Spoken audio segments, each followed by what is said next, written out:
Kiritsugu Emiya versus Kirei Kotomine is the final battle of the Fourth Holy Grail War. Symbolically, it is the thematic climax between the man without a wish versus the man with nothing but a dream. In Fate Zero, once every 60 years, a battle royale called the Holy Grail War takes place. 7 mages claim their place in the competition by each manifesting a heroic spirit from history or legend. The winner will get to have their one wish granted by the Holy Grail. Having violently whittled down the rest of the competition, Kirei and Kiritsugu find themselves the last 2 competitors. The opening shot shows Kiritsugu flinching, pretty uncharacteristic for someone as experienced, calm, and collected as he normally is. Kiritsugu's approach to combat is very akin to someone like Batman, often setting traps, taking advantage of his opponent's weaknesses, that sort of thing. However, Kirei has no weaknesses to take advantage of. Unlike the bodily weak mages Kiritsugu is used to fighting, Kirei can rip a tree in half for some reason, has insane stamina, and is fast enough to deflect bullets. And even above all that, Kirei is an enigma. Kiritsugu is an expert when it comes to predicting his opponents and likely attributes this skill to his decades spent on the battlefield. He has seen human nature at its barest and most primitive, and yet Kirei's motives completely elude him. In the very first episode of the show, Kiritsugu goes over all the contestants with his wife, and we get to see the true depth to which he fears Kirei. This man, Kirei Kotomine, terrifies me. In the next shot, we see Kirei looking happy, smug even. This too is pretty atypical for the character, but extremely fitting given these circumstances. Kirei is a sociopath. He served as a church executioner, hunting mages and other supernaturals at the behest of his father for years. Not out of love or purpose, but out of a sense of aimless wandering. Gradually throughout the series, Kirei discovers that he can derive happiness through the suffering of others. Kirei resolves to win the Holy Grail War so that he can ask the Grail to show him his heart's truest desire and find a purpose in life. And now the only thing standing in the way of that is Kiritsugu Emiya. When he first entered the Grail War, Kirei thought Kiritsugu was like him, an aimless, remorseless killer. Over time, however, Kirei discovered that they couldn't be any further apart. He wandered battlefield after battlefield in search of a dream. Kiritsugu trudged through hell because of his dream. Kiritsugu wishes to ask the Grail to eliminate suffering and create world peace. And although a noble wish to most, Kirei cynically views it as childish. In a strange sense, Kirei feels betrayed by Kiritsugu. After so long, he thought he had finally found a man as soulless as himself, only for that man to be his antithesis. As I stated earlier, Kirei can only feel joy when he is crushing the dreams of others. His smile here isn't mere confidence, it is eager anticipation. At last, he will have the Grail, and he gets to earn it by crushing the dreams of the man he hates the most. We cut back to Kiritsugu and see his hesitation is gone, or at least it's well hidden. Up until this point, Kiritsugu had intentionally avoided Kirei, hoping someone else would take him out of the competition. And by all means, Kirei really shouldn't have made it to the final 2 here, which I imagine only makes his continued success that much more terrifying to Kiritsugu. He is his Reaper, but in order to fulfill his dream to avenge his wife, to save the world, he must confront Kirei head on. Before the battle begins, Kirei kisses his cross, and the smug grin across his face grows even wider. At the end of the previous episode, Kirei says a prayer as the Grail nears completion. Reciting Psalm 23:5, he states, Thou preparest a table before me.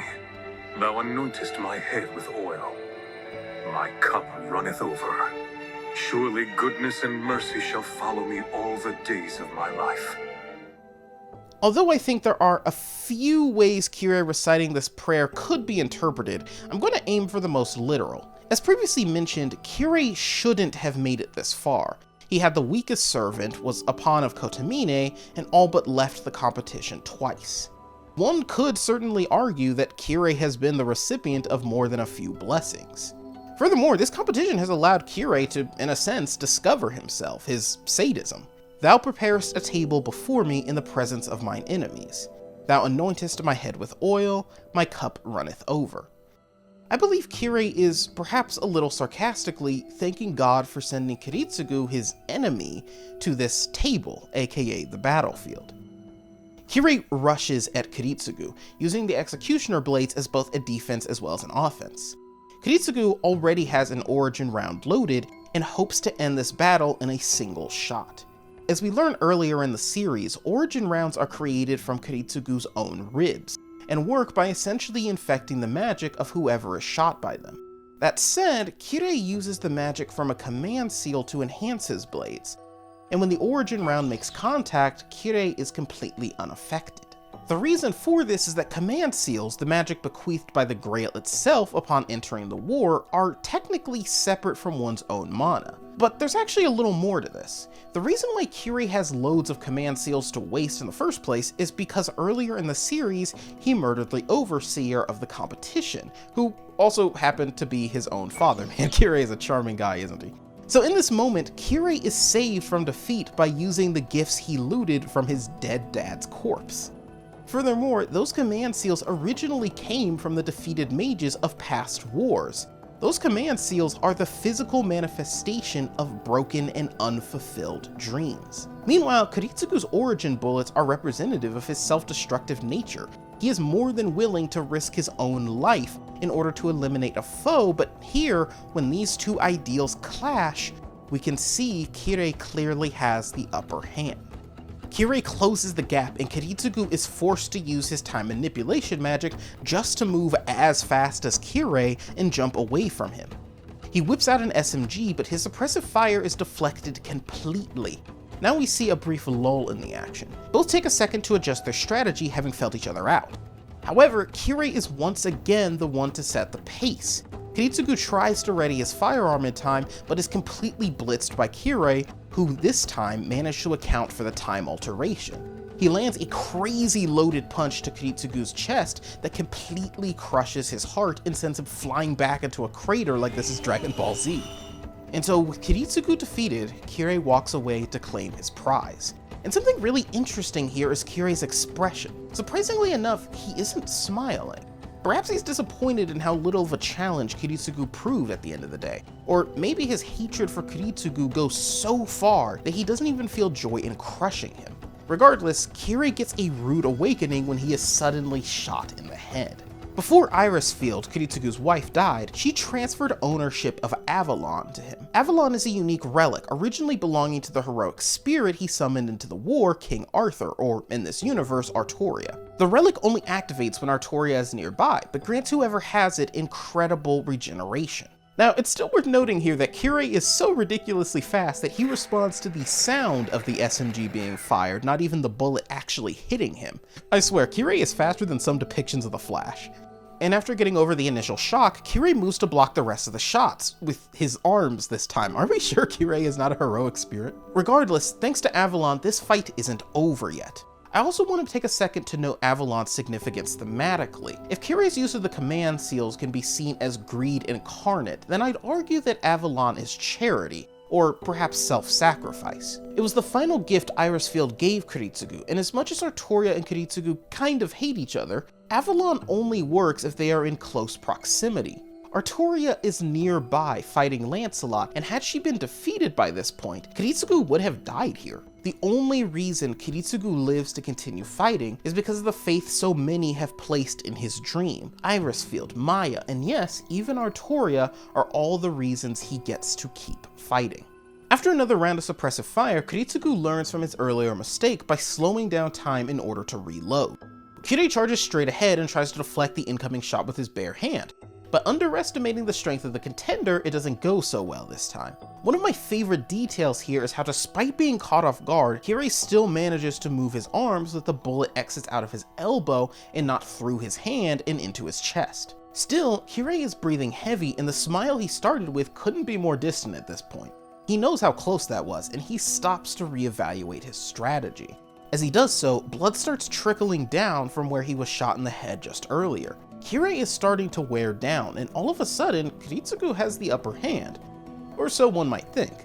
The next shot cuts back to Kiritsugu, and he looks like he just finished running a marathon. Both men are exhausted, but with Avalon, Kiritsugu is able to engage Kirei in this endurance war. Kirei recognizes this and determines he'll have to aim to crush Kiritsugu's skull this time. Before, when there was a lull in the action, Kiritsugu got blitzed. Learning from this, he pushes his time alter even further and actually gets the jump on Kirei. In a move straight out of Berserk, Kirei blocks Kiritsugu's pistol whip using his broken arm. This was just a distraction, however, so that Kiritsugu could draw his knife. But as he goes for the killing blow, he is dodged effortlessly and fended off by a one-armed, half-blind Kirei. And although at first you might assume that Kirei is defending like this so as to taunt Kiritsugu, I actually don't think that's what's happening here. I think this is Kirei defaulting to his training. As we saw earlier when he was shot in the hand or when he blocked the pistol whip, I think Kirei is simply being efficient with his movement. He doesn't require anything else to fend off Kiritsugu's attack, and so he doesn't waste any more energy than he has to.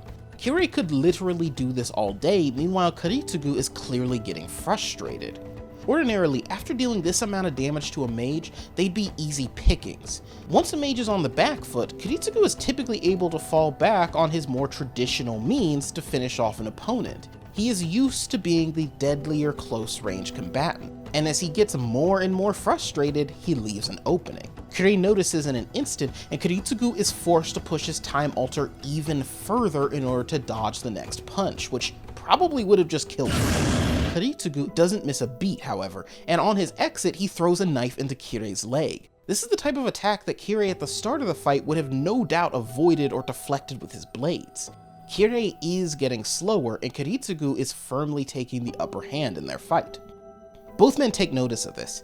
Kiritsugu immediately takes a chance to reload his contender. Kirei realizes he has to end this fight now or never, and in an instant whips out 4 of his blades, opting to throw them, perhaps as distractions to pressure Kiritsugu's defense. At this point, both men have seen each other's entire arsenal, and both wager their lives on this next gambit.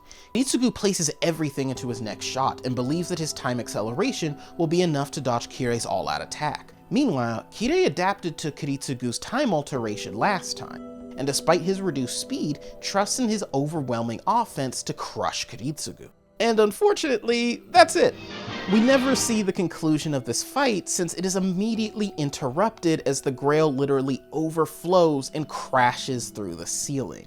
And although it's too bad we don't get to see how this final exchange would have played out, even the fight going unfinished plays pretty well into the theming of both of these characters. As we find out later in the episode, the Grail is unable to fulfill a wish the user themselves cannot conceptualize. Your wish cannot include a method you yourself don't already know.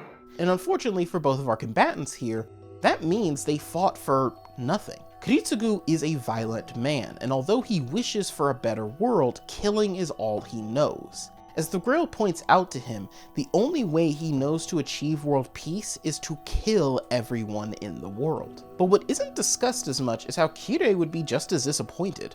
The Grail wouldn't be able to show him anything he doesn't already know.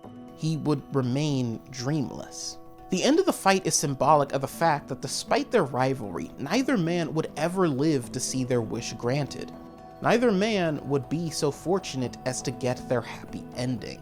Neither man would have their dream fulfilled. What a boring conclusion to this fight. If you enjoyed the breakdown, be sure to like and subscribe. I'm thinking of making this a series on the channel, so let me know what you think in the comments. Thank you for watching. God bless, and have a wonderful night.